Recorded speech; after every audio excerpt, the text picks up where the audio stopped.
Pascal Louis, je suis pharmacien à Fontaine-lès-Dijon en Côte d'Or et je suis président de l'URPS pharmacien Bourgogne-Franche-Comté. Je vais déjà commencer par les dames qui nous accompagnent. Donc Mélanie Bednarovitch qui est en Haute-Saône, Émilie Caillet qui est dans le Nord-Franche-Comté, dans le territoire de Belfort, Nathalie Bessard qui est dans la Saône-et-Loire et Claudie Trémaud dans l'Yonne. Pour les hommes, Antoine Bertrand représentera nos confrères de la Nièvre, Nicolas Assart représente les Jurassiens dans le 39, Pascal Martin représentera la Saône-et-Loire et Damien Michel et moi-même représenterons la Côte d'Or.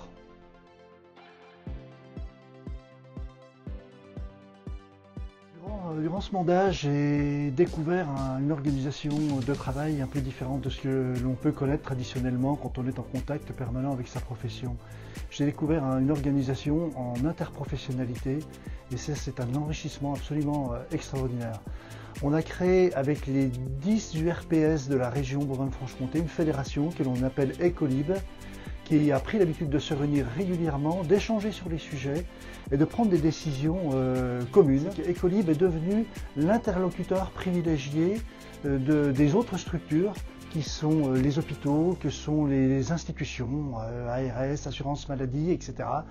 Et donc du coup, ces institutions s'adressent globalement non plus à un professionnel, non plus à une profession, mais aux 10 professions libéraux de santé qui représentent la région Bourgogne-Franche-Comté. Sur un deuxième point, j'ai eu une opportunité qui m'a été offerte de représenter l'ensemble de ces 10 URPS, donc Ecolib, dans une fonction qui est celle d'être président d'une structure qui s'appelle le GRAD, qui ne va peut-être pas parler à grand monde, ça veut dire Groupe Régional d'Appui au Développement à la e-Santé.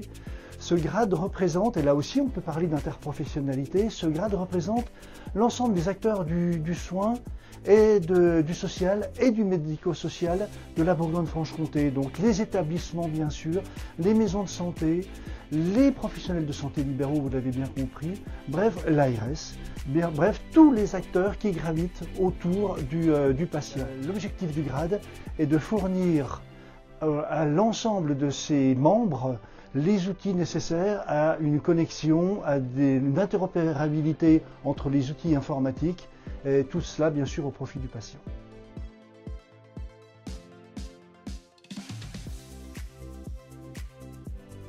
J'ai eu la chance au début de la mandature de travailler en Côte d'Or et d'être la présidente d'une association interprofessionnelle pour la création de groupements de santé sur le territoire. Et on a travaillé à construire ce qu'on appelle maintenant les CPTS, afin que le monde ambulatoire travaille ensemble et se coordonne.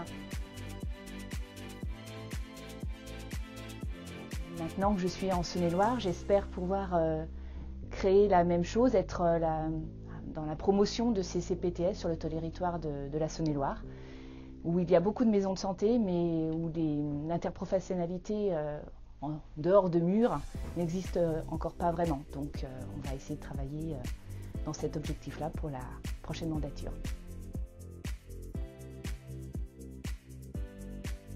Notre profession est en perpétuel mouvement. Je pense que nous, pharmaciens, nous devons être acteurs de la e-santé, notamment dans les zones rurales. J'ai pu remarquer en Haute-Saône que la population vieillissante est une population qui a du mal à se déplacer, à avoir accès aux soins, notamment dans les centres hospitaliers des grandes villes qui entourent la ville de Grès où j'exerce. Et j'estime que, du moins je pense, que la e-santé peut être un moyen pour cette population vieillissante d'avoir accès à ce type de consultation en milieu hospitalier. Troisième point, et néanmoins le plus important selon moi, je pense que le pharmacien doit avoir sa place dans le parcours de soins du patient et nous devons absolument nous réapproprier certaines missions qui font partie de notre cœur de métier. Quand je dis ça, je pense notamment à la gestion des pompes à insuline, l'installation du matériel médical au domicile de nos patients et voire même la généralisation de la vaccination des adultes à l'officine.